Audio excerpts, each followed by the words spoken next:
ब्रह्म मुहूर्त यानी सूर्योदय से लगभग 1.5 घंटे पहले का समय भारतीय संस्कृति और योग शास्त्र में अत्यंत शुभ माना गया है। वैज्ञानिकों ने भी माना है कि इस समय वातावरण में सकारात्मक ऊर्जा, ऑक्सीजन की मात्रा और मानसिक शांति का स्तर अपने चरम पर होता है। लेकिन सवाल ये है, अगर हम ब्रह्म मुहूर्त में उठ भी जाएं, तो करें क्या जिससे जीवन में बदलाव आए? चलिए जानते हैं स्टेप बाय स्टेप ब्रह्म मुहूर्त में उठकर क्या करना चाहिए ताकि आपकी दिनचर्या, सोच और पूरा जीवन एक नई दिशा में आगे बढ़ सके। ब्रह्म मुहूर्त में जागना खुद से एक वादा होता है। ब्रह्म मुहूर्त का समय होता है लगभग सुबह 4 बजे से 5:30 तक। सबसे पहले इस समय में उठने के लिए आपको रात को सही समय पर सोना पड़ेगा।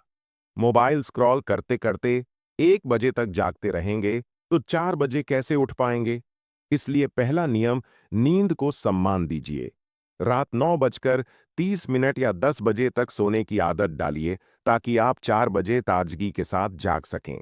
जागते ही करें ध्यान और शांति का अभ्यास। ब्रह्म मुहूर्त का वातावरण शांत और पवित्र होता है।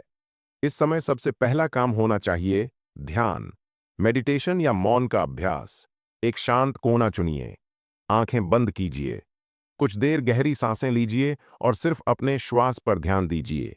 यह अभ्यास आपके मन को स्थिर करता है, अवचेतन मन को शुद्ध करता है और दिन भर के लिए एक पॉजिटिव ऊर्जा भर देता है।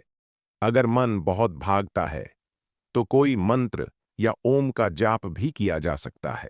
संस्कार और आभार। दिन की पहली भावना, सुबह उठते ही अपने मन में आभार की भावना रखें। ईश्वर का धन्यवाद करें कि आपको एक और दिन मिला, परिवार मिला, शरीर मिला, सांसें चल रही हैं। यह छोटी सी भावना आपके भीतर की कृपा, करुणा और शांति को जागृत कर देती है। आप चाहें तो सुबह एक छोटा सा प्रार्थना मंत्र कह सकते हैं। कराग्रे वस्ते लक्ष्मी, करमध्ये सरस्वती, करमूले तु गोविंद, प्रभाते कर दर्शनम। आध्यात्मिक अध्ययन आत्मा का भोजन है। जिस तरह शरीर को खाना चाहिए, वैसे ही आत्मा को ज्ञान चाहिए। ब्रह्म मुहूर्त में शास्त्र, गीता, वेदांत, रामायण या कोई प्रेरणादायक किताब पढ़ने से बुद्धि तेज होती है और जीवन का सही दृष्टिकोण मिलता है। हर रोज सिर्फ 10 से 15 मिनट का पाठ भी आपके विचारों की दिशा बदल सकता है।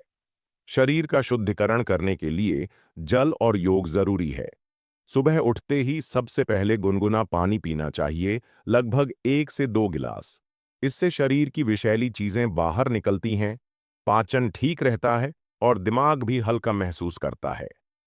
हल्का योगासन, सूर्य नमस्कार 5 से 10 बार, प्राणायाम, अनुलोम विलोम, कपालभाति आदि। यह सब करने में सिर्फ 30 से 40 मिनट लगते हैं, लेकिन इससे शरीर और मन दोनों सक्रिय हो जाते हैं।